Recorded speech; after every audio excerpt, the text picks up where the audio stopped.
Yun mga kaborger, magandang hapon. Dito ako ngayon sa gitna ng aking palayan. At sa wakas, nagpakita na rin si Haring Araw. Kakatapos lang rin ng sunod-sunod na pagulan dito sa lugar namin. Dito kami sa San Jose Occidental, Mindoro. At inikutan ko itong aking alagang palay. So nung nakaraang araw ay nagdamo ako hanggang kahapon. So may mga natira pa ring damo. Ang tawag sa damo na to sa amin, bika-bika. Ito yung mabilis lumago. Ito kasi yung mga naisama sa pagtundos dahil doon pa lang sa may punlaan tumubo na sila, kaya nung lumaki, ayan, mas mataas pa sa palay, pero wala na halos mapapansin na damo dahil nabawasan ko na. Ang problema natin, itong pilapil natin, lumalago na naman ang damo. Walang matira sa mga kamatis namin mga kaborger. Lusaw lahat sa ulan. Laki na ng ginastos. Ayan. 30 days na tong natin, lampas 30 days na. Mahigit isang buwan itong ating alagang palay. Yun, may mga pa rin may mga naiwan pa rin At ito naman yung katabi kong palayan. Iba rin ang may-ari nito. Ito ay tinanim nung June 13. Itong sa akin naman ay June 25. Yan. Awa ng Diyos, wala naman tayong nakikitang problema. Walang sakit. Wala rin akong nakikitang mga leaf folder. Tsaka fungus. Pero damo marami. Ayan po, may mga naiwan pa tayong damo na hindi nakuha. Ayan. So ikutan natin yung dito sa bandang dulo. Dito kasi sa bandang dulo ay hindi ko pa natatabasan yung pilapil. Tsaka yung gilid ng gilid ng sapa.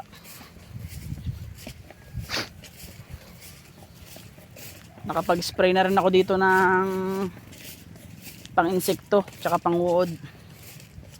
Ang ginagamit nga pala namin dito mga kaborger na lason ay galing sa Baps Company, dahil sila po ay nagpapautang ng mga lason. Wala akong budget na pambili ng lason, kaya nagpapautang sila sa anihan ng bayad. Sa kanila lang ako kumukuha ng mga lason na in-spray ko dito sa aking palay. Wardog po tsaka kami kasi yung aking in-spray na nakaraan, kaya maganda rin naman ang resulta. Ayan, awa ng Diyos, wala naman tayong makikitang mga leaf folder tsaka uod na. Ito ang pangit dito, pilapil, pinamumugaran ng to, mga insekto. Kaya dapat to malinis, tsaka daga. Ng daga yan, hukay ng daga.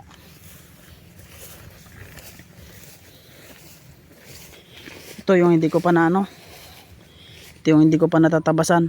Ito kasi dati ay tinataniman ko pa ng palay. Ang problema ay nasisilungan. Wala rin naman ako inaani, kaya hindi ko na tinaniman, binakante ko na lang. Nandito na lang ako sa taas. Nya, sukal hanggang doon pa lang yung natatabasan ko Ito yung nakakatakot kapag nag-iikot ka dito sa palayan pwede ka makahapak ng ahas kung sakaling may ahas dahil sobrang sukal.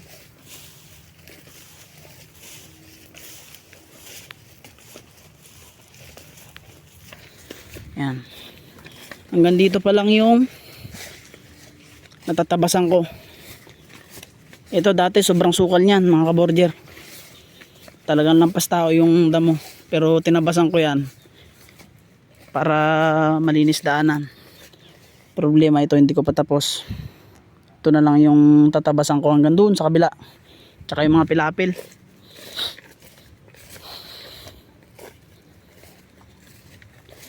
Tsaka itong pilapil pa na to, kumapal na naman ang damo. Malapit na naman tayong magbigay ng abono. Nakadalawang bigay na po ako dito ng abono. Magpapangatlong hulog ulit ako ng abono. Pero tatansyahin ko pa. Bali ang una pong in-apply ko na abono dito ay triple 14. Tapos yung pangalawa naman na in-apply ko 1620. So sa pangatlo 1620 pa rin po yung gagamitin ko. Ayan. Taas na oh. Huwag lang sanang kapitan ng sakit. Tsaka sana pag lumabas yung kanyang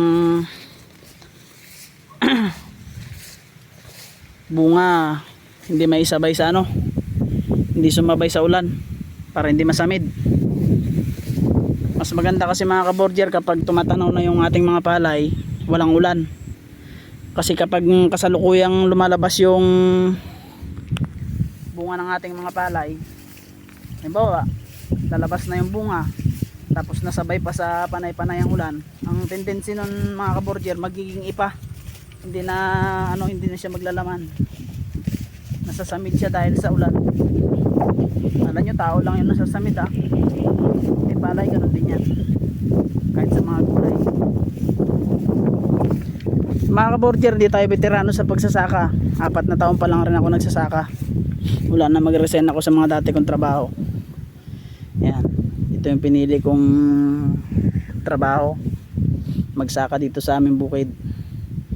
So 4 na taon na ako nagsasaka. Ang produktong inaalagaan ko ay palay tuwing tag-ulan, tsaka kapag tag-araw naman ay sibuyas. So sa sibuyas po, ilang beses na rin ako nakaranas ng lugi. Sa unang tanim ko na sibuyas, lugi agad. So sumubok ulit ako sa pangalawa, awa ng Diyos, kumita naman kahit paano, pero sapat lang rin pampunan para sa next cropping. Kaya halos tabla-tabla lang. Itong nakaraan, nagsibuyas ulit ako pero hinarabas naman, tsaka hindi lumaki. Kaya nalugi rin ako.